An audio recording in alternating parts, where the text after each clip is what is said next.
creating nonstop, perpetual war in the Middle East? Well, I'm going to make this interesting and disagree with everyone. Okay. I do not accept the premise, which probably isn't too much of a surprise, but nonetheless, I reject the premise that the whole point of the so-called war on terror or investing in the Mujahideen was to somehow fight terrorism or to make a better world.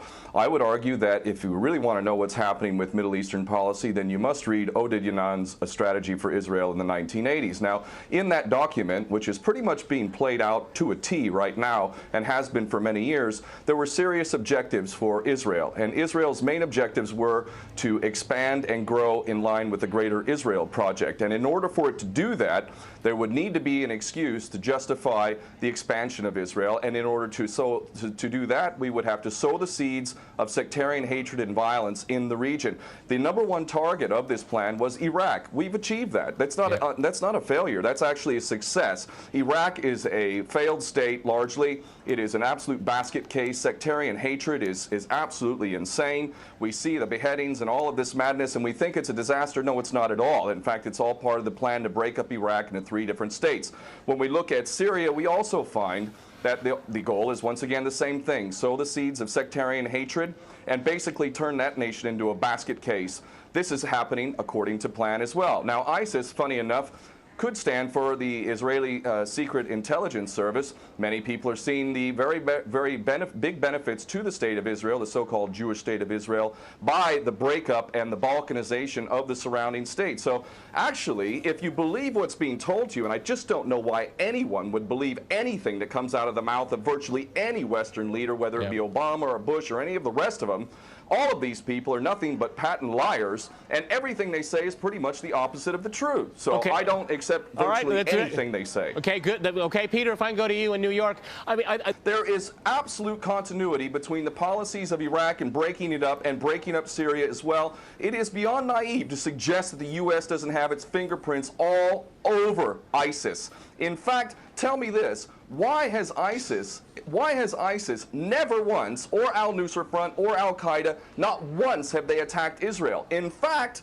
ISIS militants are getting medical attention in the Golan Heights and in Israel itself. What does that tell you? There is absolute continuity, but the actual policy, just like the Project for a New American Century laid out very clearly, that a, quote, new Pearl Harbor would be necessary to achieve this goal of full spectrum dominance. You could never tell the American people, or the world for that matter, we're going to fight wars of aggression where we're going to have to invade and occupy, we're going to have to spend hundreds of billions, if not trillions of dollars to achieve the goal of full spectrum dominance, which is to control, absolute control over air, land, sea, and space and cyberspace. The American people never would have bought it, so you can't tell them that. You have to tell them a bunch of lies, and we see this over and over again. What you have to do, Ken, if I can go, it would actually be a question that there must always be a boogeyman. In fact, you're sitting in Russia now. For 50 years plus, we were fighting this Cold War that really was an absolute charade to begin with. There never really was a threat of a Soviet invasion. And for decades, we spent insane amounts of money developing nuclear weapons to the point of really completely, totally collective insanity. And here we sit today in a world that threatens a third world war with a policy that is clearly intended to totally destroy Syria. Let's see what happens.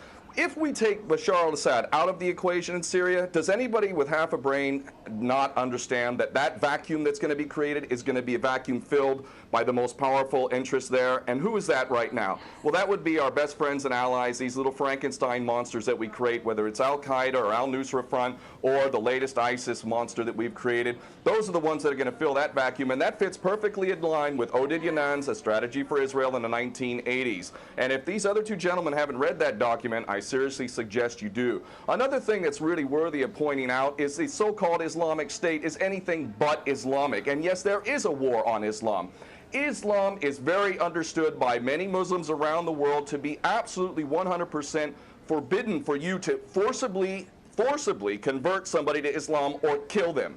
This is totally untrue. Back in the medieval times, when there was Muslim empires, it was an absolute understanding and policy amongst the Muslims who were in charge at that time that those who practiced whatever religion were allowed to continue practicing that religion, and they were not even forced to pay taxes into the Muslim empire itself. However, However, if people wanted to practice that religion, they would not be able to derive the benefits of the tax system and so on and so forth. The bottom line is no Muslim in their right mind would justify going in and literally executing men, women, and children simply because they don't convert to your religion. These people are not Islamic. They are creations of the monster, which is the empire of the United States and all its cohorts in Israel and England in particular. And this monster is purposely created to justify the continuing insanity of the never-ending war policy, which is really the core of America. And that is exactly why I renounced my U.S. citizenship. This madness cannot be considered anything but the major threat to the world.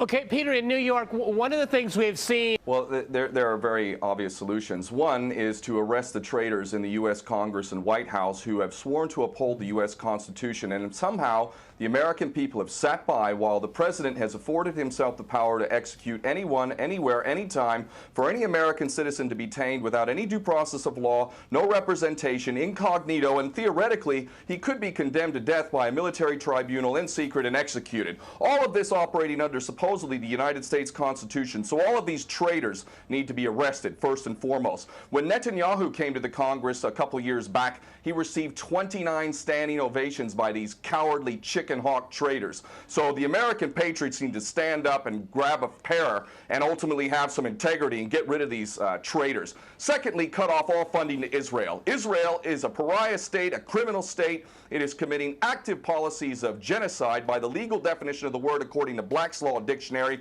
That country needs to be cut off right now. All of their attention needs to turn inward. Stop your little empire endeavors and full spectrum dominance and all of this sort of madness. Start taking care of your infrastructure back home. Start taking care of the American citizens who have worked their whole lives and now find themselves wondering how they're going to keep a roof over their head.